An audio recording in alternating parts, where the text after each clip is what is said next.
Muy buenas noches, muy buenas tardes y muy buenos días. Comenzamos la transmisión número 197 de Demoliendo mitos de la política en vivo. Muchas gracias por acompañarnos.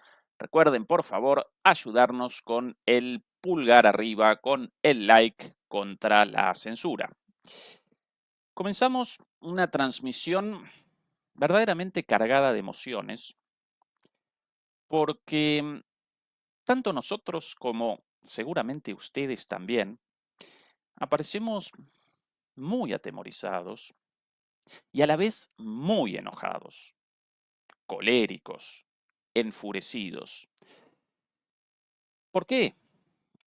Porque presenciamos una situación verdaderamente muy preocupante, una situación gravísima en la cual la humanidad aparece al borde de una guerra nuclear.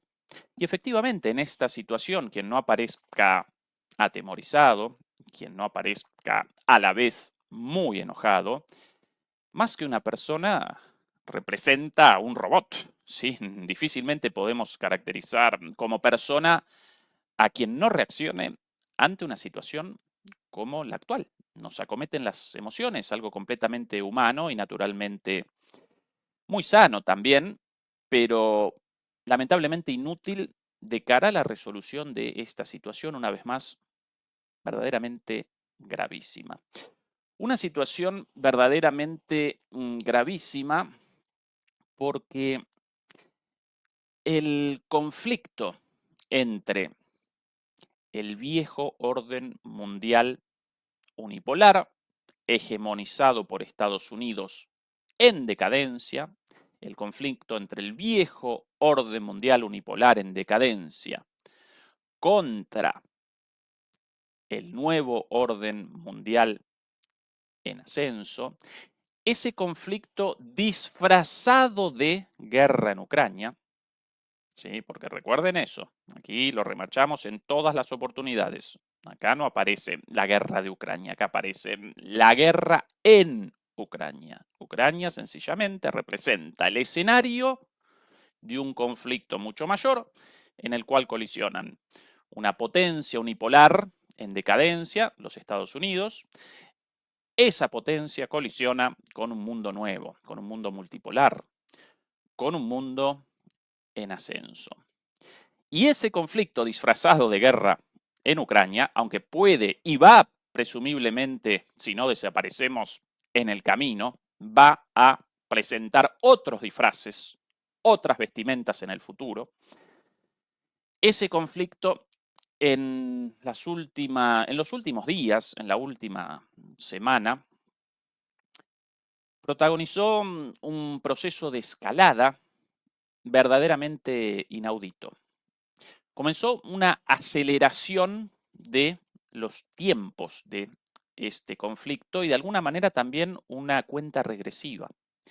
¿Por qué? Porque esta aceleración responde a dos factores. Esta escalada acelerando los hechos en dirección hacia una confrontación directa y una guerra nuclear.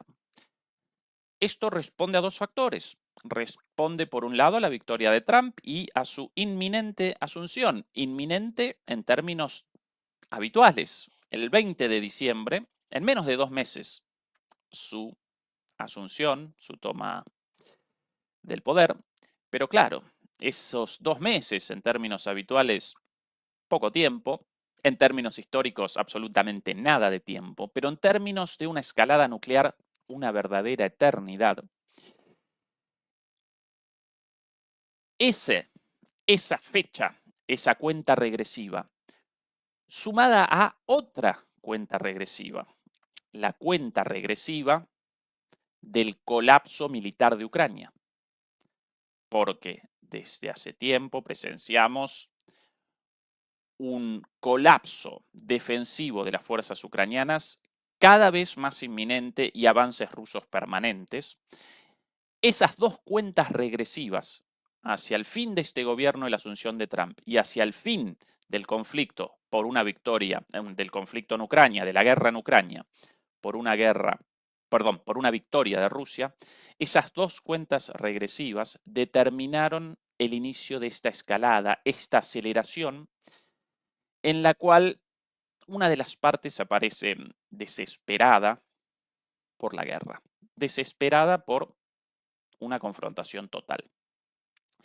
La secuencia comienza naturalmente el domingo pasado, todos lo recordarán, de hecho lo presentamos aquí en vivo, la noticia en el New York Times relativa a la autorización de el uso de misiles estadounidenses contra objetivos en la retaguardia profunda rusa, como así también de misiles británicos y franceses. Bueno, justamente eso apareció el domingo pasado cuando realizábamos una de nuestras charlas de todos los domingos con Fernando Moragón, lo presentamos en vivo y así comenzó esta escalada porque apenas 24 horas después, esa versión, hasta ese momento solamente una versión, esa versión determinó que al poco tiempo los ucranianos, en realidad los estadounidenses disfrazados de ucranianos, una vez más, con imágenes satelitales estadounidenses, con armamento estadounidense, con personal militar estadounidense, esa autorización determinó que a las 24 horas Estados Unidos realizara, disfrazado de Ucrania, un ataque contra Rusia en dos lugares, por un lado en Kursk y por otro lado en las cercanías de Briansk. Los rusos pudieron responder a este ataque con sus defensas antimisiles, prácticamente, bueno, no generaron víctimas ni fatales ni de otro tipo, pero claro, esto connota un ataque directo. Y Putin ya lo había establecido en negro sobre blanco. Si realizan ataques contra Rusia con armamento estadounidense, con personal estadounidense, con inteligencia estadounidense, para nosotros comienza una guerra directa. Y para eso, como advertencia en su momento, de hecho, Rusia había realizado, el gobierno de Rusia, encabezado por Putin, una modificación de la doctrina nuclear,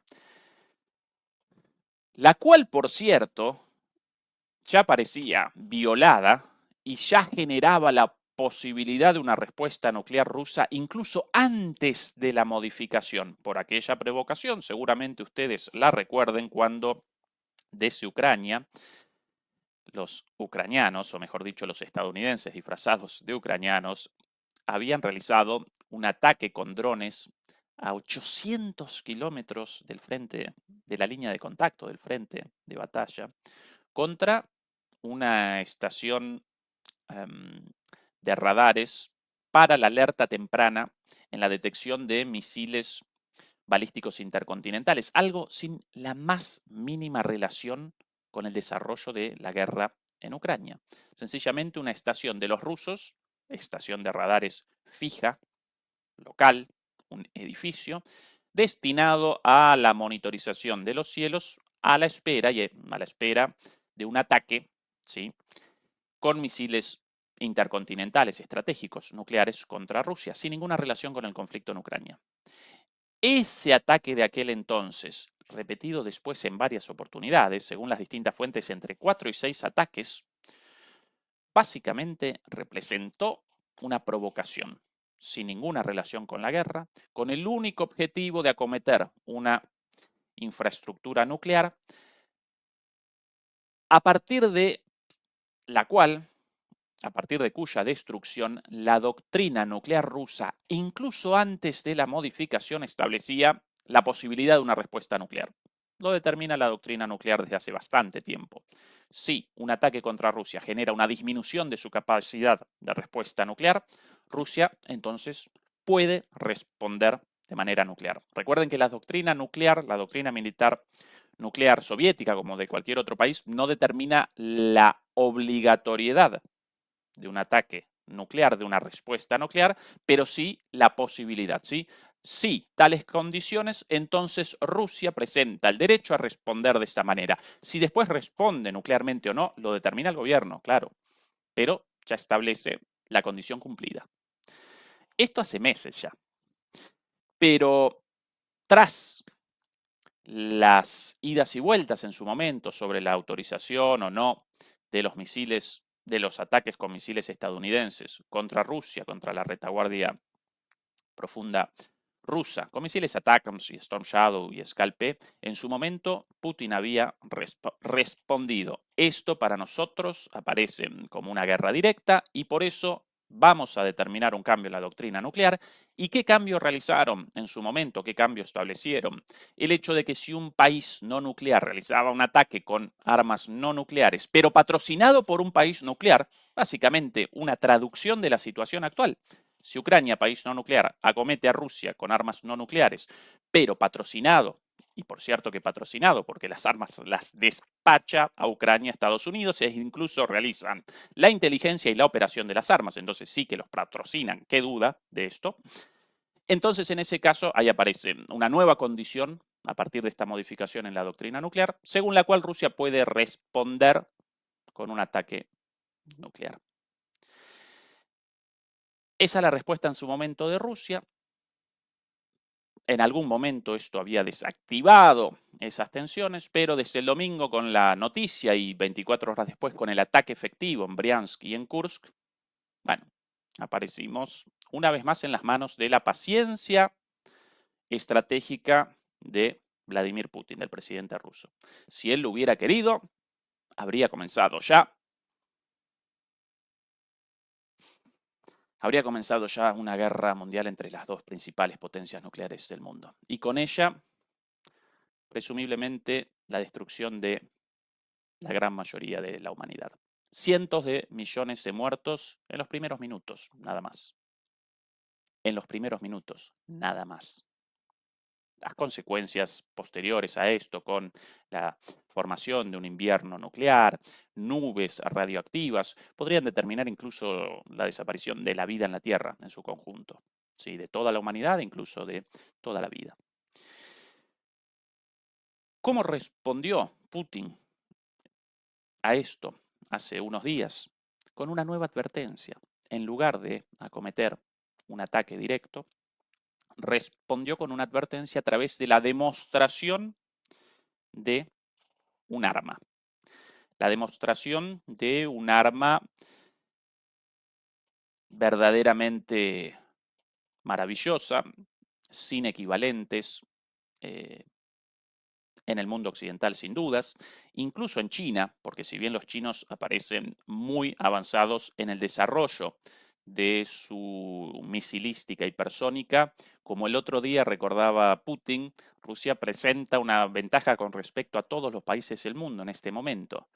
Los misiles hipersónicos de Rusia aparecen ahí, a disposición, activos, funcionales, ya en fase de servicio directo, no en fase experimental. Como en China, fase experimental muy avanzada, ¿cierto?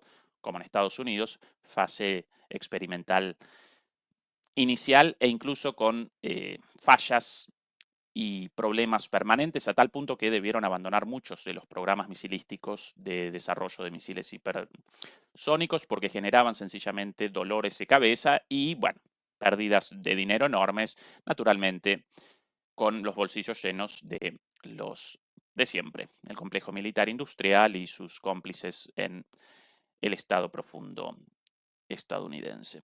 Respondía entonces Rusia en esta escalada, en esta semana, con el ataque con los misiles Arieshnik, como lo llaman, traducción literal de avellano, el árbol de las avellanas. Los rusos siempre con esta costumbre de llamar a sus armas con nombres de cosas aparentemente sutiles, simples, incluso intrascendentes, a diferencia de los estadounidenses con esos nombres grandilocuentes y fanfarrones como el obús Paladín, el transportador de tropas aéreo Hércules, el avión Sable o el avión, el A-10 Thunderbolt, Rayo, o bueno, todas estas pavadas, Zeus y todas estas cosas grandilocuentes, los rusos nos llaman a sus armas geranios, acacias, avellanos. Pero bueno, más allá de esto, respondía Rusia con un arma sorprendente, verdaderamente maravillosa en términos bélicos, pero así como maravillosa también mortal, mortífera. Un arma, por cierto, de la cual carecemos de más información, carecemos de más información por encima de algunas pequeñas características conocidas de estos misiles Oryezhnik hipersónicos con velocidades superiores a más de 10 veces la velocidad del sonido, alrededor de 1300 kilómetros por hora, o dicho de otra manera, 3 kilómetros por segundo. 3 kilómetros por segundo, 6 cabezas con la capacidad de desprendimiento en el momento del descenso de estos misiles. Misiles balísticos, por cierto, ascienden y descienden, ¿sí? A diferencia de un misil de crucero con propulsión permanente como una aeronave, ¿sí? Misiles, por cierto, estos Oryezhnik, desarrollados con un objetivo claro, la destrucción de los sistemas de misiles estadounidenses en Europa, misiles de la OTAN, pero en realidad estadounidenses, misiles hipersónicos en desarrollo, pero hasta ahora todas las pruebas fallidas, misiles conocidos como Dark Eagle, a propósito de nombres, ¿no? Grandilocuentes, fanfarrones, bien como los gringos. Dark Eagle, Águila Negra, ¿sí? Misiles hipersónicos en desarrollo. Ubicados de forma experimental, todavía no pudieron realizar pruebas exitosas. La última prueba fue realizada en 2020 y con bueno, la cancelación de la prueba precisamente por los problemas de estos misiles. Entonces estos misiles Oryezhnik básicamente presentaban ese objetivo, la destrucción de estos futuros misiles hipersónicos, como así también del sistema de defensa de Estados Unidos, pero a su vez naturalmente de la OTAN, ubicado en todos los territorios europeos de la OTAN, basados en el misil defensivo, en realidad originalmente un misil ofensivo, reconvertido a misil defensivo conocido como Aegis Ashore. Aegis Ashore, ubicado en distintos puntos de Europa, incluso en España, cuidado, no siempre en bases misilísticas ubicadas en tierra, sino muchas veces ubicados en plataformas flotantes, en barcos, ¿sí? Uno de ellos en España, en esa base flotante, esa base marítima de la OTAN en el sur de España. Misiles defensivos supuestamente, y recordemos esto, supuestamente destinados a la eventual respuesta a un ataque iraní. Así lo presentaron originalmente cuando los estadounidenses querían generar en el ámbito de la OTAN una cortina de misiles, ya más de 10 años atrás, 15 años atrás. Los rusos, bueno, una cortina de misiles alrededor de Rusia. En ese entonces los rusos, Putin respondió inmediatamente, bueno, ustedes aquí están estableciendo una cortina de misiles contra nosotros. Nosotros no queremos aparecer como enemigos de ustedes. ¿Qué respondieron los estadounidenses? No, no, tranquilo, Putin. Tranquilo, pueblo ruso. Esto en realidad está, este sistema defensivo ubicado alrededor de Rusia de manera perfecta como una línea, en realidad no representa un sistema defensivo contra Rusia, sino que representa un sistema defensivo contra un eventual ataque de Irán.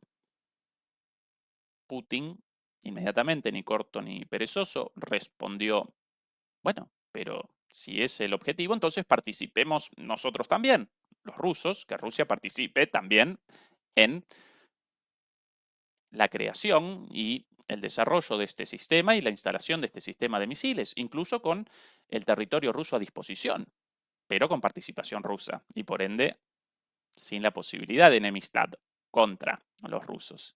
¿Y qué respondieron? Naturalmente, los estadounidenses, no, no, no, esto lo queremos contra Irán, pero Rusia no puede participar.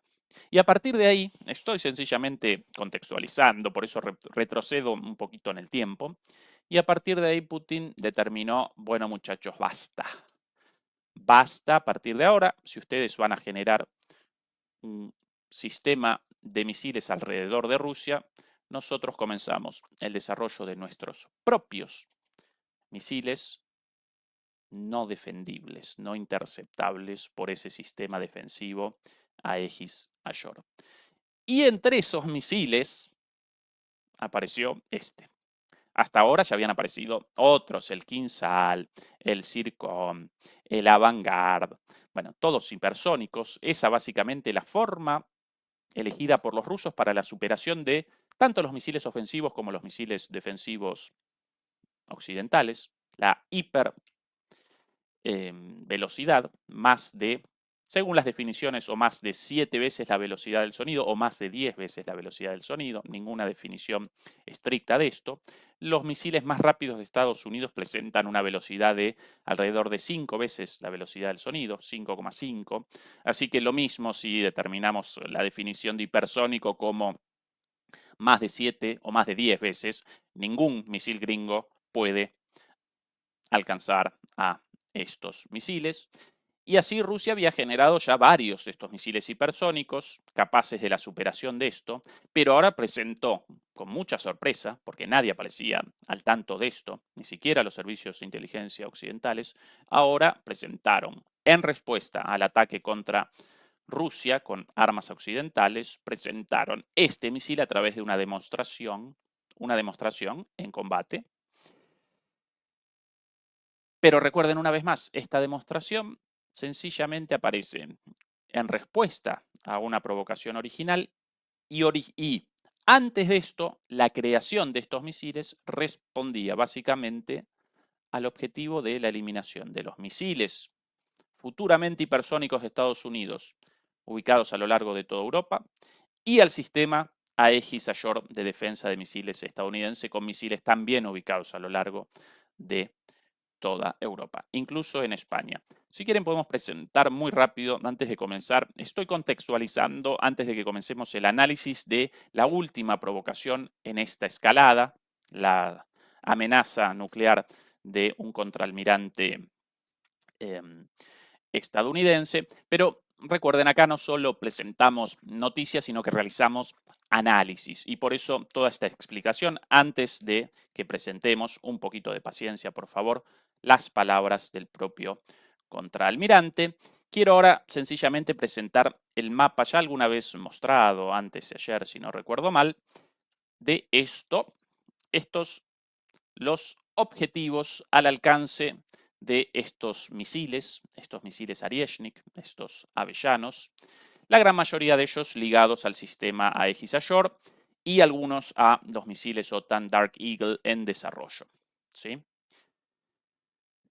Ninguno de estos puntos, en el caso de un ataque ruso, presenta capacidad de respuesta. De hecho, cada vez nos van participando de más informaciones, cada vez aparecemos al tanto de más elementos de análisis sobre lo sucedido cuando Rusia respondió hace unos días con estos misiles contra la ciudad de Dnipro, contra una fábrica misilística de misiles convencionales ucraniana, en realidad patrocinada por Estados Unidos, naturalmente, y por Europa también.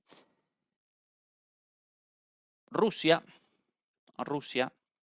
antes de realizar este ataque, media hora antes de realizar este ataque, llamó a Estados Unidos y participó a los estadounidenses, ¿sí? Anotició a los estadounidenses, llamó a los estadounidenses para participarlos de el inminente lanzamiento de estos misiles sin cabezas nucleares. ¿Sí? Recordemos, estos misiles presentan la capacidad de el transporte de 6 cabezas nucleares, pero no naturalmente la obligación de ello. Por eso fue realizado un ataque con estas 6 detonaciones, 6 cabezas nucleares distintas, a partir de lo cual generan menor posibilidad incluso de intercepción, más allá de la velocidad hipersónica, con eso ya es suficiente, pero esto genera menor capacidad de intercepción occidental de estos misiles. Media hora antes, aquel día, fueron llamados los estadounidenses, fueron participados de este ataque. Recuerden después, además, alrededor de 15 minutos, después de esa media hora, 15 minutos, desde el lanzamiento de estos misiles bien adentro de la estepa rusa hasta su llegada a Ucrania.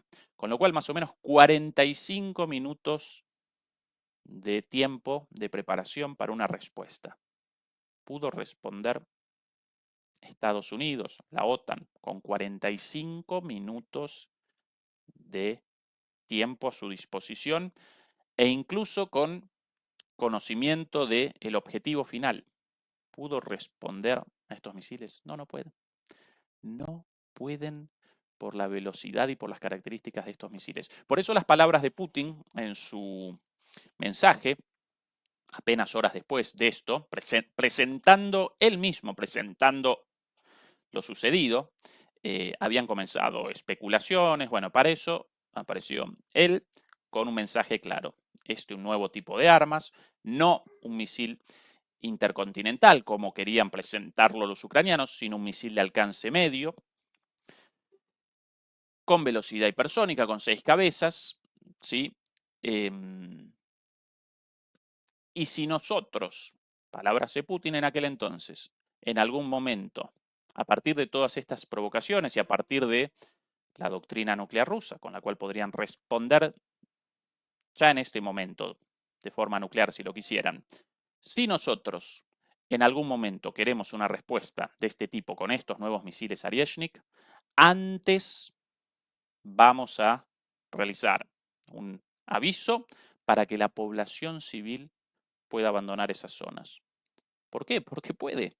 Porque a pesar del aviso, puede realizar el lanzamiento con la certeza de que los occidentales no pueden más nada contra estos misiles. Sencillamente presenciar su descenso como rayos del Zeus, y aquí sí,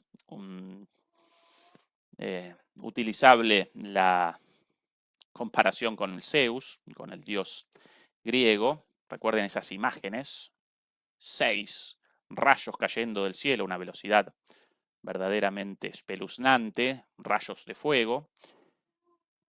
Solo pueden presenciar eso los estadounidenses. Si efectivamente Rusia responderá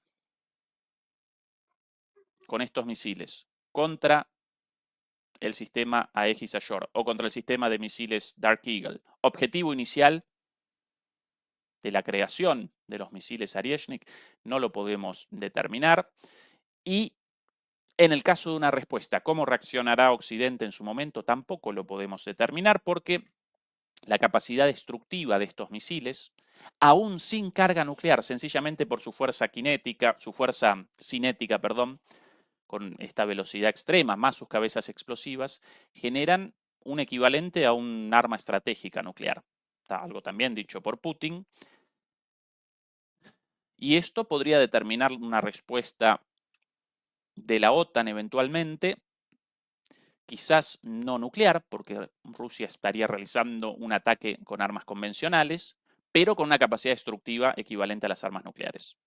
Y muy probablemente, por lo menos este gobierno de Biden, respondería con la activación del artículo 5 de la OTAN, a partir de la cual toda la OTAN respondería contra Rusia. Por cierto, el artículo 5, igual que la doctrina nuclear rusa, no establece la obligatoriedad de una respuesta conjunta, establece la posibilidad. Eso básicamente determina el artículo 5. En el caso de un ataque contra uno de los países de la OTAN, los otros miembros de la OTAN pueden responder si así lo quieren, pero no deben. Claro, Biden determinó como una máxima que en el caso de cualquier ataque, toda la OTAN va a responder sí o sí. Por eso aquella situación, la recuerdan ya 2 años atrás, durante la cumbre del G20 en Bali, si no recuerdo mal. Principios de 2023, no recuerdo exactamente la fecha, con de repente la noticia de un misil supuestamente ruso cayendo en Polonia. Por lo menos así lo querían presentar los ucranianos y los polacos, porque quieren una guerra directa, así de suicidas, así de descabellados, así de descerebrados. Quieren la eliminación de todo, la destrucción de ellos mismos. Lo habían presentado así por primera vez en su momento Biden, o mejor dicho, las personas alrededor de él, Blinken y Sullivan, reaccionaron con temor por primera vez, respondieron con la racionalidad propia del temor y llamaron a retrasar una respuesta inmediata y a establecer las causas de ese ataque. Y finalmente, quienes habían realizado ese ataque o qué misil había descendido sobre una granja de campesinos en Polonia, un propio misil ucraniano, un misil soviético, pero en poder de los ucranianos, un misil defensivo en la búsqueda de la intercepción de un misil ruso, no pudo, descendió sobre Polonia en la zona fronteriza y generó la muerte de dos pobres campesinos polacos perdidos por ahí sin ninguna idea de nada. Esa es la secuencia. Autorización de los ataques contra Rusia con armas estadounidenses, inteligencia estadounidense, operación estadounidense, ataques, respuesta de Putin con estos misiles pensados originalmente como forma de destrucción de los sistemas de misiles de la OTAN en Europa y el sistema defensivo de misiles Aegis Ashore también de la OTAN en Europa. Esto hasta el día de ayer. El día de ayer comenzó a responder Occidente, en primer lugar, a través de las palabras de uno de los oficiales, uno de los contraalmirantes del Comando Estratégico. Y eso vamos a presentar hoy porque verdaderamente genera temor el grado de locura y mesianismo de esta gente. Y por cierto, aparecemos en una situación tremendamente peligrosa a partir de la locura de esta gente. Aparecemos en una situación inédita, verdaderamente escalofriante. ¿Cómo comienza esta última etapa de esta escalada en la última semana, de esta aceleración de hechos? Bueno, básicamente con una conferencia, ¿dónde si no una conferencia organizada por un think tank? Presento sencillamente una imagen antes de contextualizar. Aquí está la conferencia. Ahora lo vamos a presentar tranquilos, pero quiero antes, como siempre, recordamos aquí, de qué manera podemos determinar los objetivos, los fines de una organización, un evento de este tipo, como así también de las organizaciones llevando a cabo, realizando estos eventos, básicamente a través de el análisis de sus integrantes, de sus directivos y de sus financistas. ¿Quiénes realizaban este evento el día de ayer? Bueno, básicamente estos señores, voy a presentar aquí, eso, ahora sí. Básicamente, el Center for Strategic and International Studies, o en español, el Centro de Estudios Estratégicos e Internacionales. Un think tank, una usina del pensamiento. ¿Quién, si no, las verdaderas voces del Estado profundo? Usina del pensamiento creada en el año 1962, en algún momento ligada a la Universidad de Georgetown, también parte de la inteligencia de los halcones neoconservadores estadounidenses. Sin dudas, las universidades también aparecen en el marco del Estado profundo. Después abandonó a esta universidad y comenzó su trabajo como usina del pensamiento independiente, centro de investigación independiente, con un objetivo bastante claro y bastante representativo de lo que quieren estos señores. Esta es la foto de su edificio principal, por cierto, ubicado obviamente en Washington. ¿Cuál es el objetivo de este centro Centro de Estudios Estratégicos Internacionales, conocido mayormente como CSIS, básicamente por sus iniciales en inglés?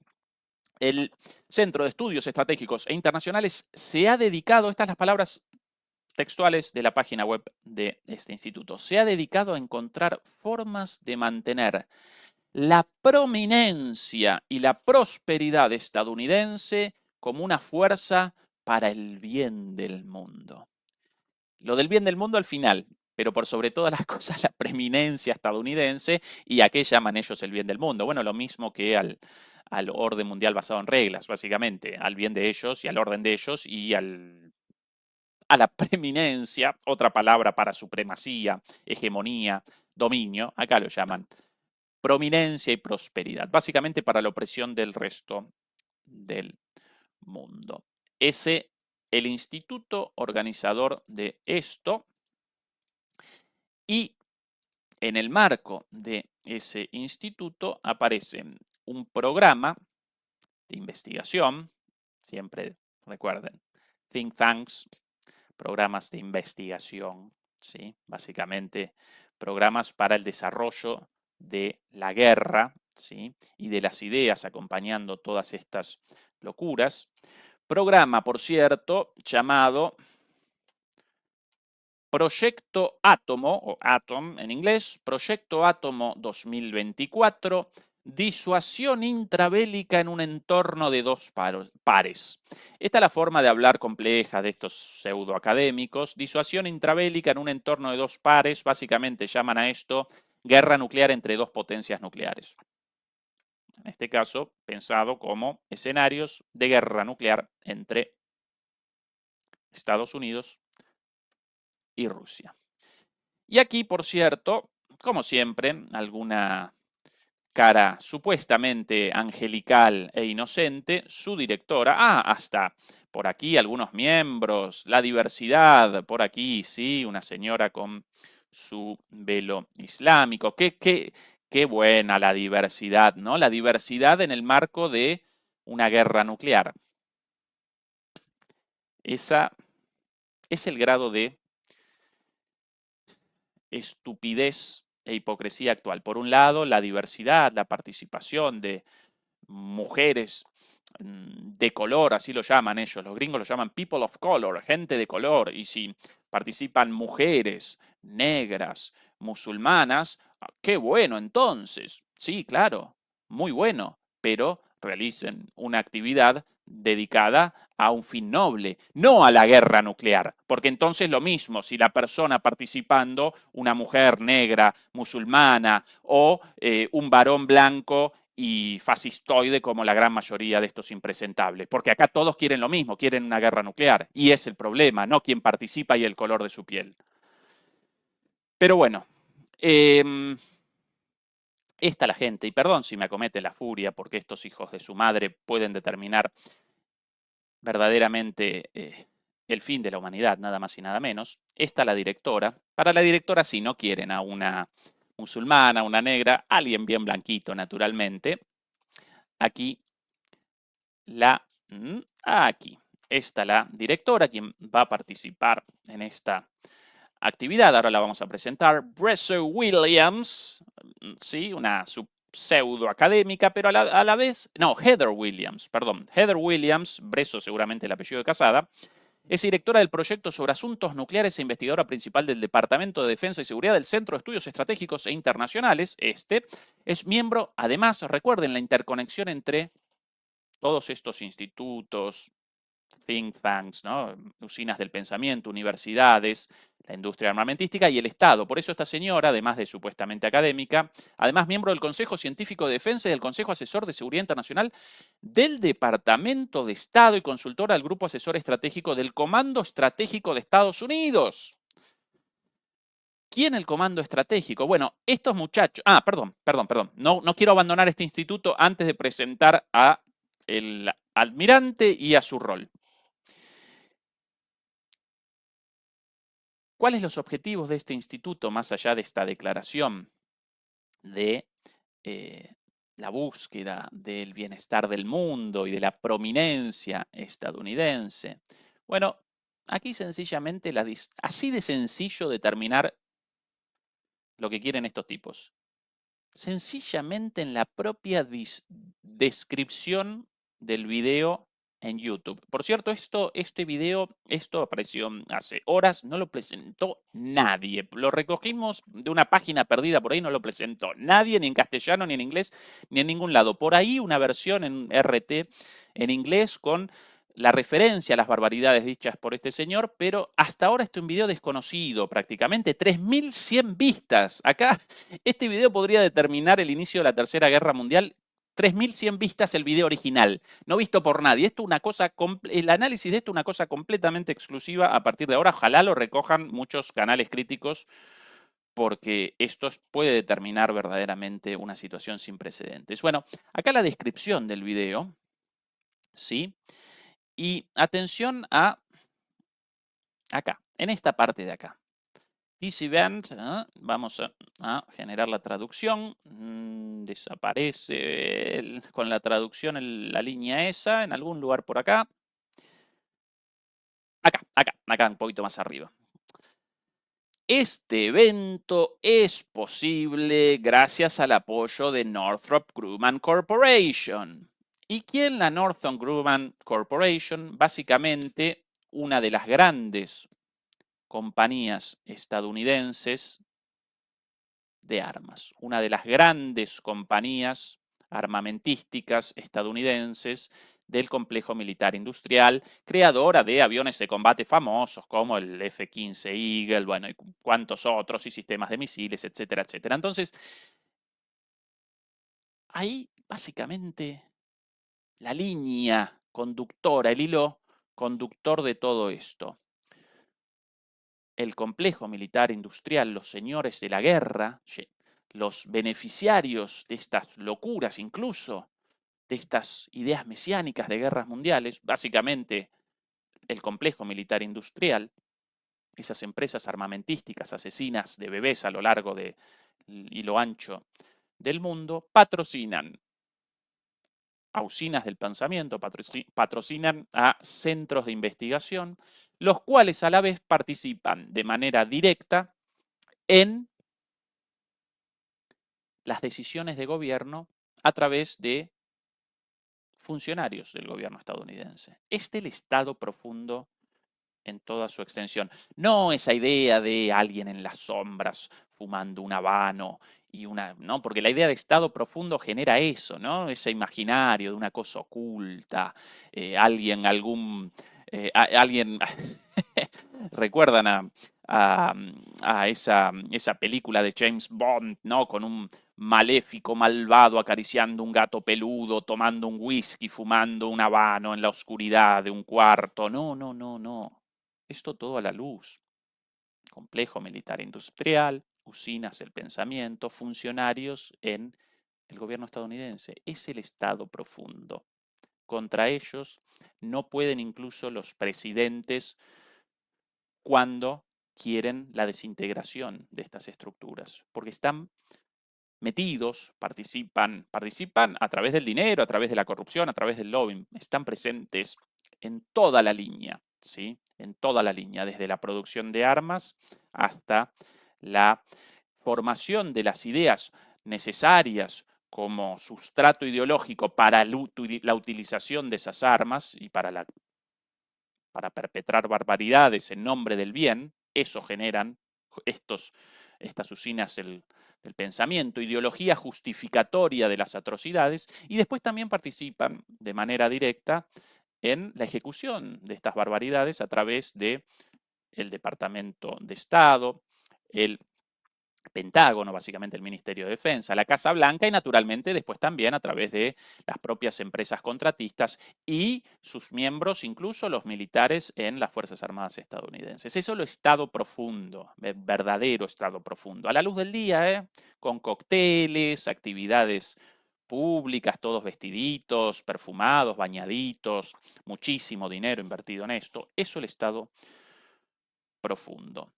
Y en el marco de esta organización, de este centro de estudio, ¿sí? De este Centro de Estudios Estratégicos Internacionales, en su programa llamado, una vez más, Proyecto para la Disuasión en un entorno de dos pares, comandado por esta señora, esta supuesta investigadora, Heather Williams, muy parecida, por cierto, a Victoria Nuland de jovencita. Victoria Nuland de jovencita, básicamente, si retrocedemos en el tiempo, en los videos de Victoria Nuland, comenzó así, como una investigadora en uno de estos centros, y de ahí el salto al departamento, bueno, primero al aparato estatal estadounidense a través de distintos cargos. Fue recorriendo distintos cargos hasta poder aparecer en el lugar necesario para comenzar las provocaciones y la guerra, bueno, el Maidán y después la guerra en Ucrania. En el medio también cometió otras barbaridades, pero es el paso. En su momento también más jovencita, ¿no? Toda arregladita, bueno, ahora ya parece convertida en otra persona, porque el mal genera la transformación de las caras de estos, ¿no? Todos más gordos, cara de malvados, de podridos por dentro, de asesinos de niños. ¿A quién llamaron para esta conferencia? Bueno, nada más y nada menos que al Comando Estratégico de los Estados Unidos. En particular a uno de sus directores, el contraalmirante Thomas T.R. Buchanan. Los gringos con eso, ¿no? De llamar a alguien J.D. Vance, por ejemplo. J.D. Vance lo llaman J.D. Vance, ¿no? Así como dos letras, dos iniciales. Este T.R. Buchanan. Bien. ¿Qué cosa el comando estratégico, por cierto? Bueno, aquí su página web. Está la definición de ellos mismos, ¿eh? Nada inventado por nosotros. Está la propia definición del comando estratégico estadounidense, nada más y nada menos que dedicado a la siguiente misión. Esta es la página del Comando Estratégico de Estados Unidos, naturalmente traducida del inglés al español, ubicado en la base de la Fuerza Aérea Auftut, cerca de Omaha, Nebraska. El Comando Estratégico de Estados Unidos es uno de los 11 comandos combatientes unificados del Departamento de Defensa. Recuerden que las Fuerzas Armadas estadounidenses presentan 11 comandos a partir de los cuales realizan una división del mundo, mayormente geográfica, ¿no? El Comando Sur para América Latina en su mayoría, el Comando Central para Europa, bueno, distintos comandos, el mundo distribuido, el Comando de Medio Oriente, con, bueno, cada uno de estos comandos con sus fuerzas armadas, con su ejército, con su marina, ¿no? Con su armada, con su fuerza aérea, con, bueno, todos sus resortes militares, naturalmente también, pero a la vez los comandos presentan también, por ahí aparecen 2 o 3 comandos no enfocados en una división geográfica, sino enfocados en temas de alguna manera transversales, presentes en todas las áreas, como el comando estratégico. ¿Y cuál? La mención de este comando, por cierto, comandado por el general Anthony J. Cotton, ¿no? Comandante del US Stratcom. La misión del US Stratcom, como comando estratégico de los Estados Unidos, es disuadir ataques estratégicos mediante una capacidad de combate global segura, eficaz y creíble, y cuando se le ordena, estar listo para prevalecer en un conflicto. El comando posibilita las operaciones de fuerza conjunta y es el comando combatiente responsable, y acá comienza lo importante de la definición, responsable de la disuasión estratégica y de las operaciones nucleares, el comando nuclear, el control y las comunicaciones, las operaciones empresariales, las operaciones conjuntas del espectro electromagnético, el ataque global y la evaluación de amenazas civiles.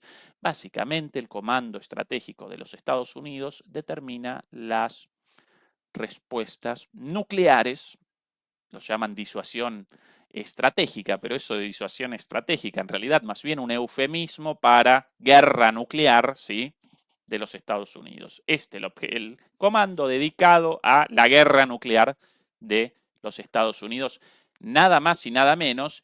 Y de ahí a veces también nos ayuda para poder establecer el verdadero objetivo de una organización y más en este ámbito, incluso la simbología.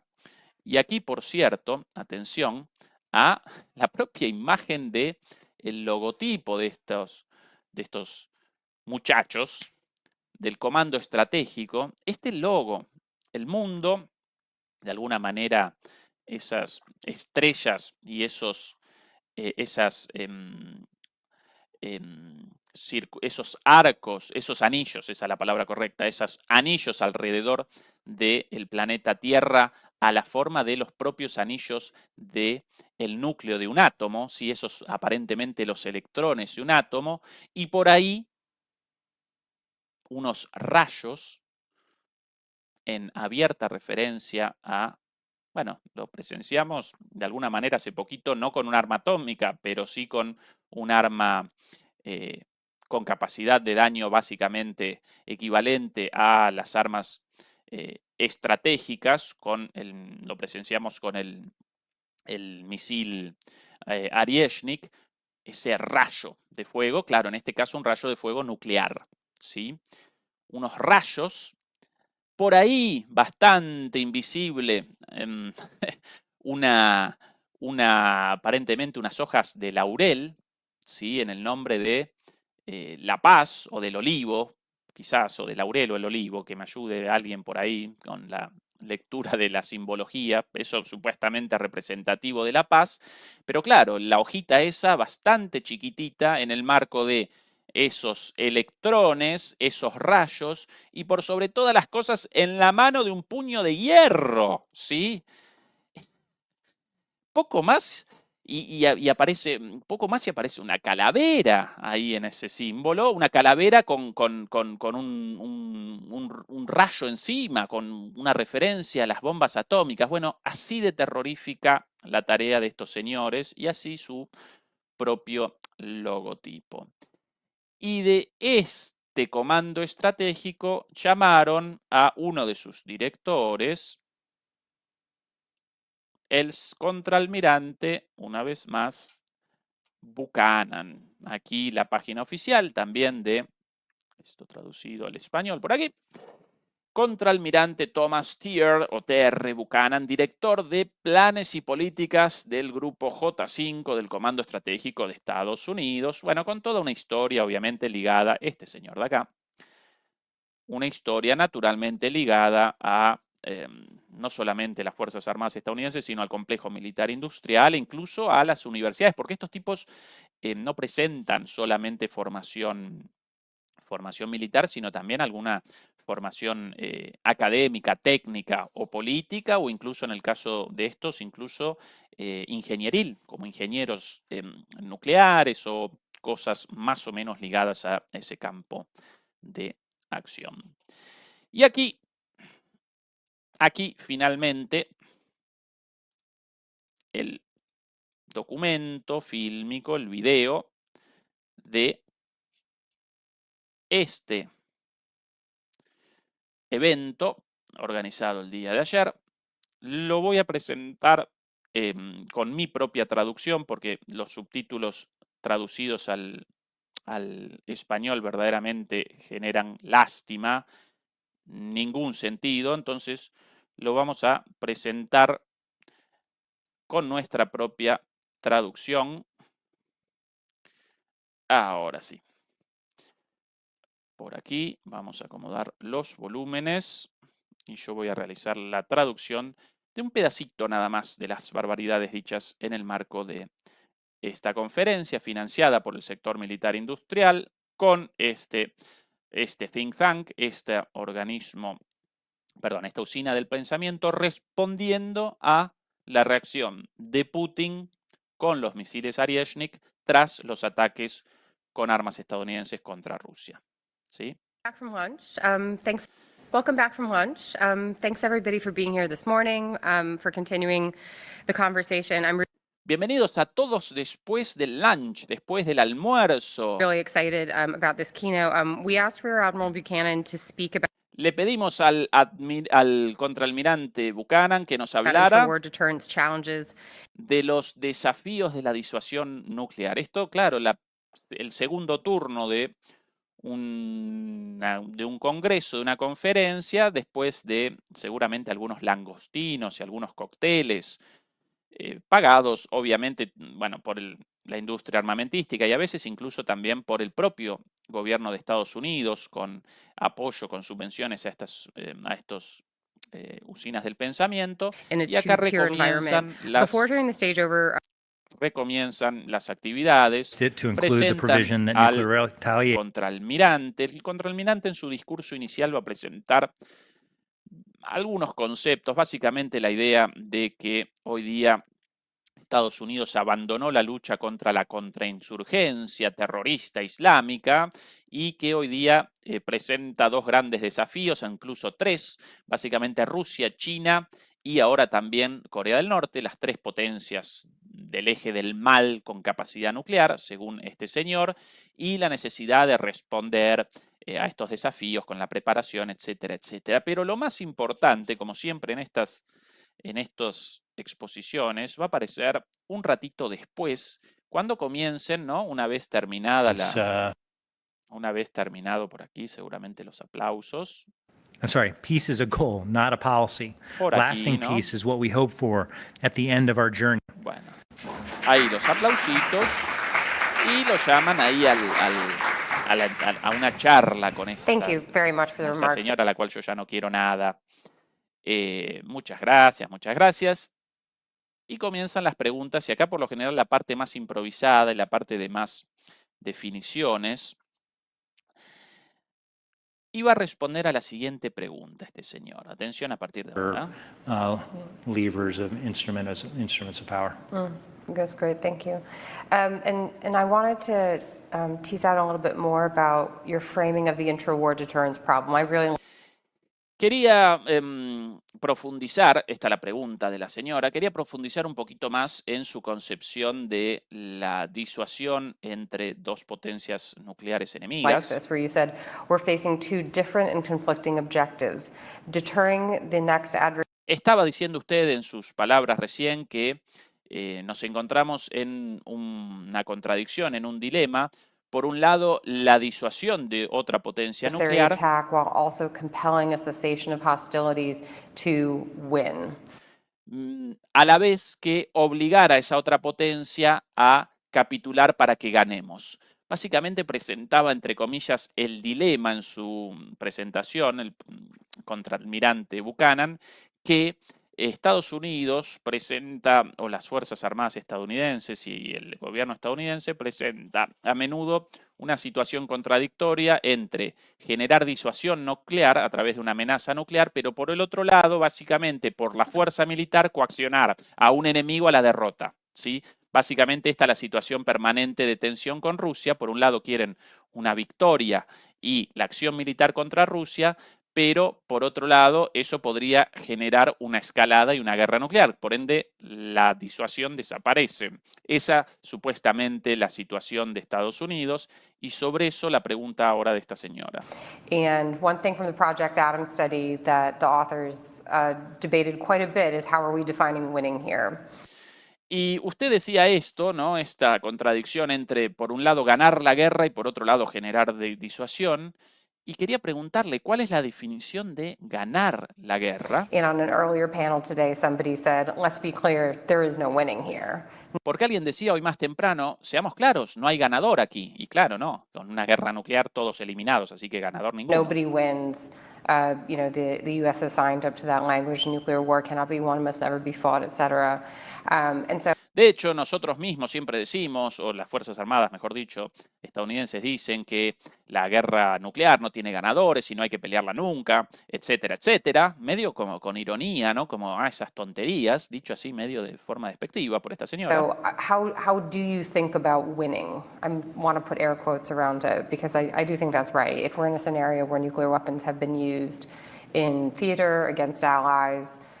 Entonces, ¿cómo usted define ganar, entre comillas, si efectivamente un escenario nuclear relativiza las posibles victorias militares en ese contexto de autodestrucción.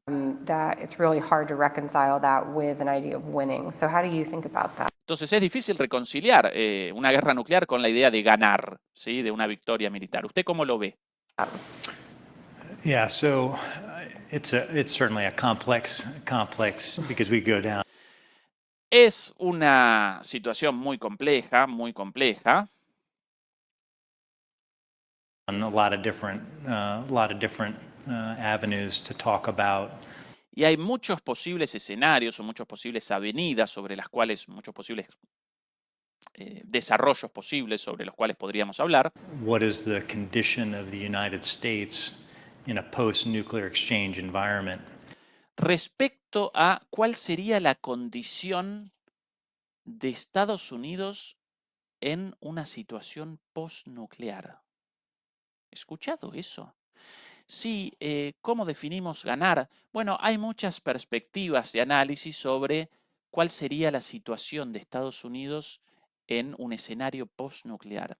Estos, ¿cómo llamarlos? Descerebrados,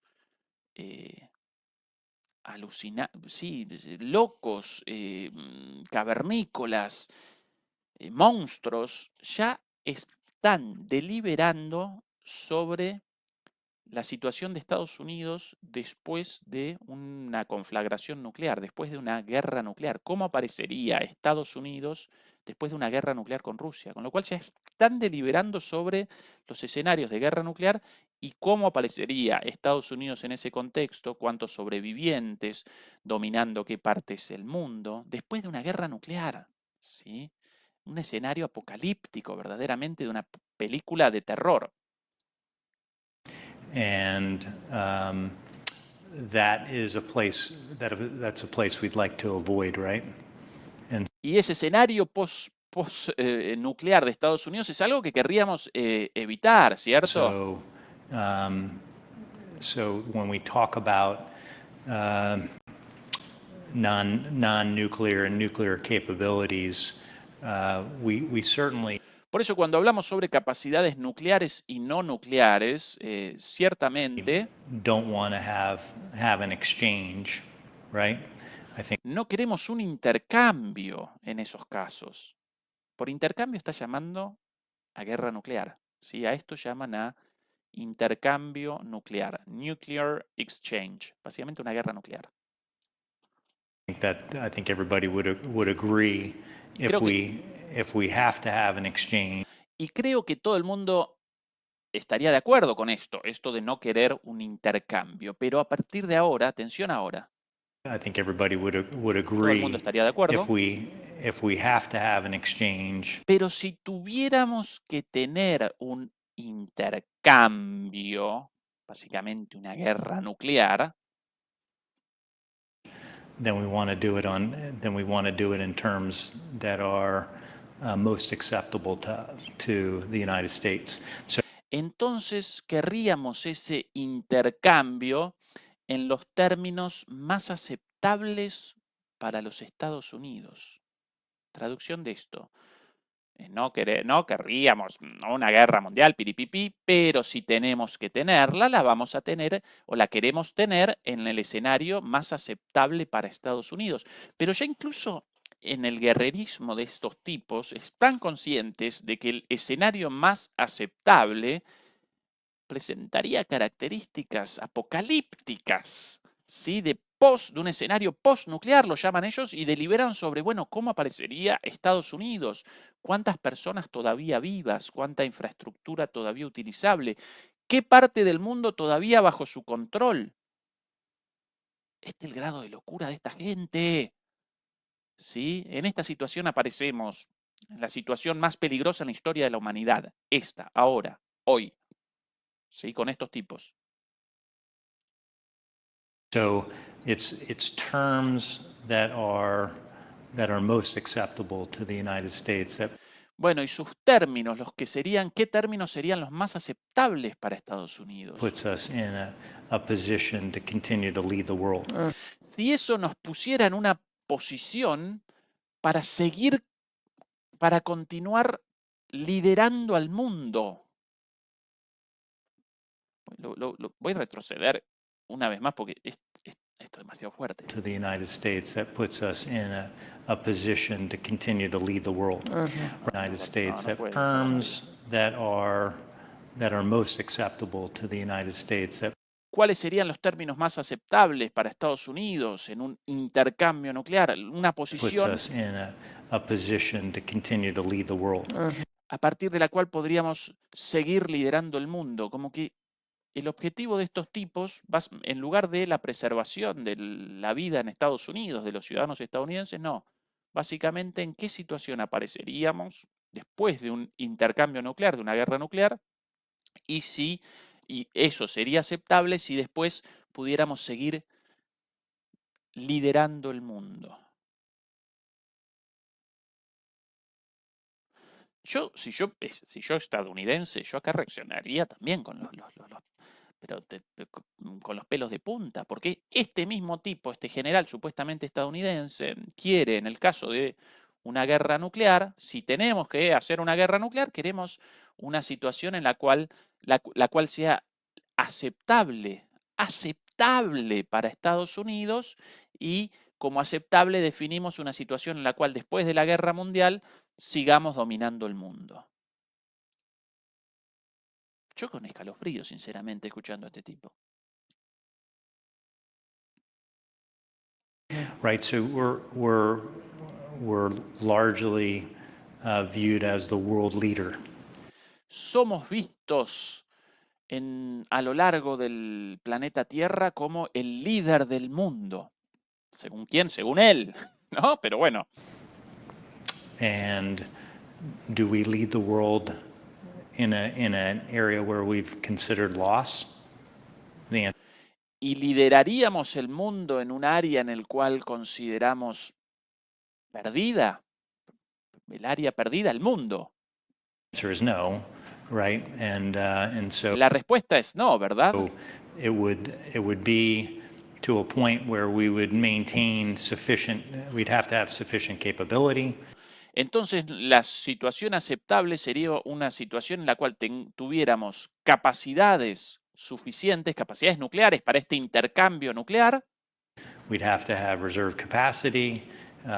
Tendríamos que tener también capacidades de reserva nuclear. Además de las barbaridades dichas, tampoco genera sentido, ¿no? Como que el tipo balbuceando por las barbaridades dichas en algún punto de su interior, seguramente con algo o cargo de conciencia, o no puede responder de manera más o menos aceptable, pero tampoco genera siquiera sentido, ¿no? Esto de, somos los dueños del mundo y después de una guerra nuclear querríamos seguir siendo los dueños del mundo, los líderes del mundo, querríamos la continuidad de nuestro liderazgo,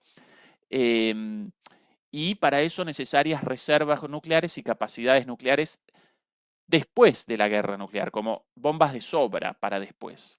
Delirio. You wouldn't expend all of your resources to gain winning, right? Because then Y entonces no tendrías que gastar todos tus recursos para ganar. you have nothing to deter from at that point. Porque después de eso ya no podrías ejercer la disuasión. Básicamente, claro, si en una guerra nuclear todo destruido, pero las cenizas, los resabios de Estados Unidos después de ese apocalipsis nuclear, si ellos todavía dominando el mundo, entonces para eso necesarios reservas nucleares posteriores, porque si no carecerían de poder adicional para el dominio después de esa guerra nuclear.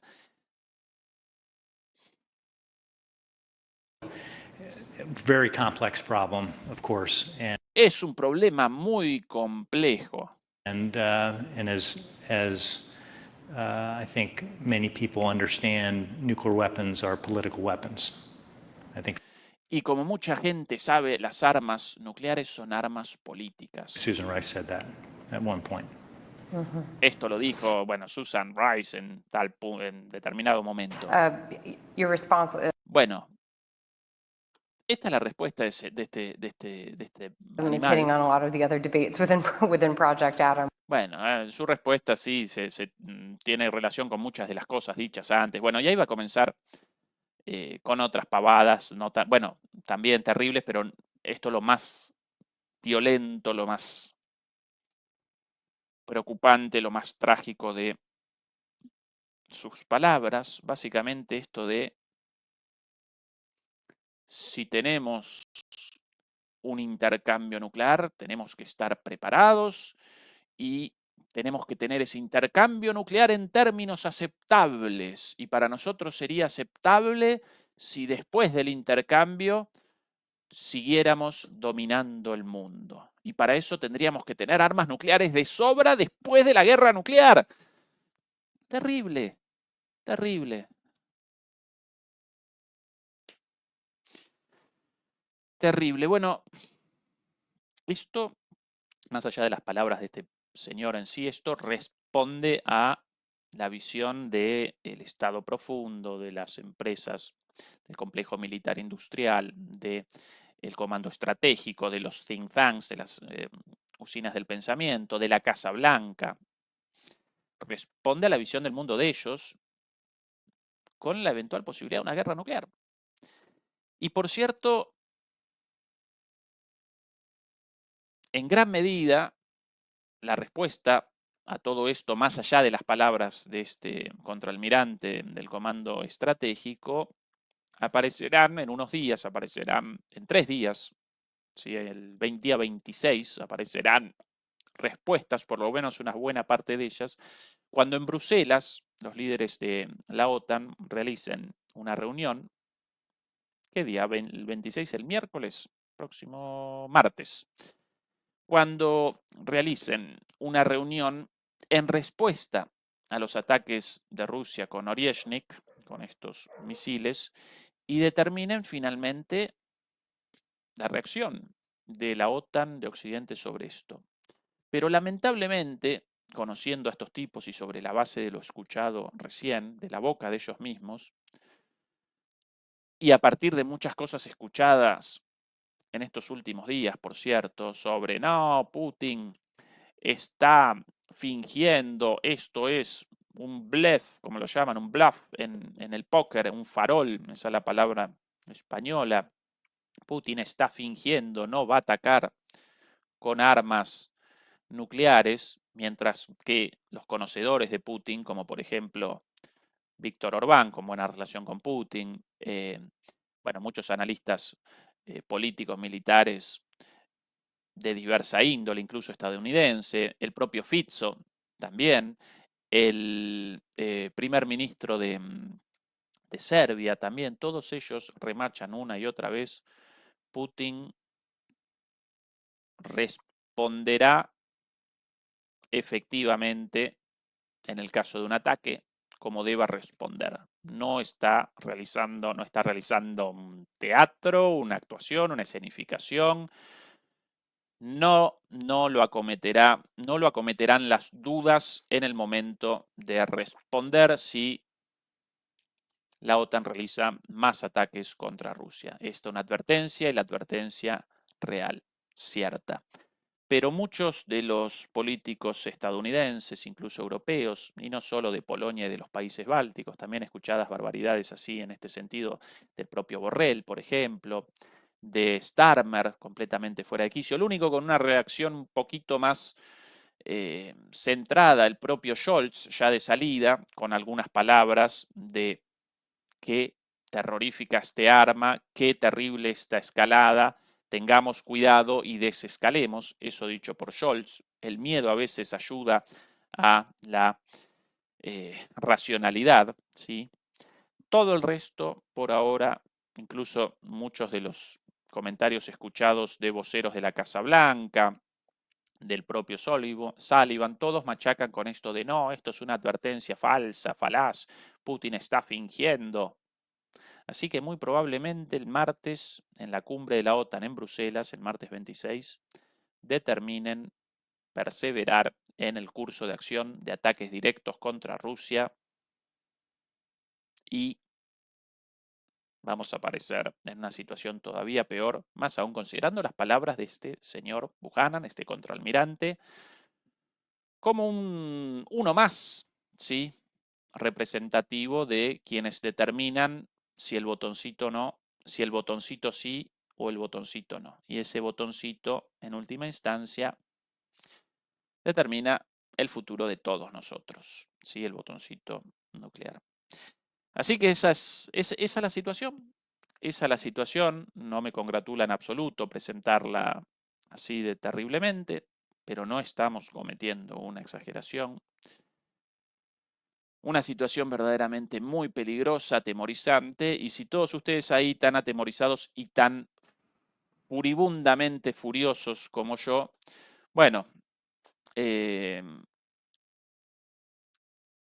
ayúdennos a la difusión de esto, a la difusión de cualquier otro contenido crítico sobre esto, realicen desde donde puedan, realicen una contribución a la difusión de esto para que más y más voces aparezcan en contra de esta locura y que todos juntos con nuestras voces, como gente del común, gente de abajo, como pueblo, podamos, vociferando, determinar el fin de esta locura, porque si no, acá aparecemos condenados todos, todos, todos, todos. Incluso ellos también, pero como ellos completamente locos, mesiánicos, suicidas en gran medida, para ellos lo mismo, ellos sin conciencia. Pero nosotros queremos la continuidad de la vida de nuestras familias, de nuestros amigos, de nuestros hermanos, nuestras vidas mismas, naturalmente también. Así que bueno, esa es la situación, demoledores y demoledoras. Desde donde puedan, ayuden en la lucha por la paz, ayúdennos con el pulgar arriba, naturalmente también, con comentarios, con el compartir, con la difusión de esto, y no solamente de nuestros contenidos, sino también los de DMPO Geopolítica o de otros canales críticos sobre esto, o de cualquier otra forma en la cual ustedes puedan realizar una pequeña contribución por la paz, ¿sí? Y por que este conflicto no genere una escalada nuclear. Nunca, nunca tan cercana como en este momento. Demoledores y demoledoras, mañana nosotros nuevamente por aquí, como todos los domingos, con Fernando Moragón, y posiblemente mañana también la transmisión adeudada de Juan Antonio Aguilar. Debería este sábado por lo general, pero bueno, no va a poder por un retraso en su regreso de un viaje, así que muy probablemente mañana Juan Antonio realice su transmisión el día domingo y no el sábado como de costumbre, o incluso tal vez el lunes. Lo seguro, nosotros mañana vamos a aparecer acá con Fernando Moragón para deliberar sobre estas cuestiones, y si nosotros enojados, seguramente Fernando en su casa también completamente furioso por el grado de locura de esta gente. Demoledores y demoledoras, los queremos mucho. Beatriz Pulido, muchas gracias como siempre por acompañarnos en la moderación de este chat. Y muchas gracias, por cierto, también a Luis Carlos Suárez como nuevo miembro del canal. Si nos quieren ayudar, más allá de la suscripción gratuita y del pulgar arriba, nos pueden ayudar con una membresía al canal o a través de PayPal también. De lo contrario, solamente por favor ayuden con la difusión, no por nosotros, sino para que de aquí en adelante todavía podamos realizar estas transmisiones como hasta ahora, ¿sí? Y que estos locos no determinen el final de todo. Demoledores y demoledoras, un abrazo y hasta mañana. Chao.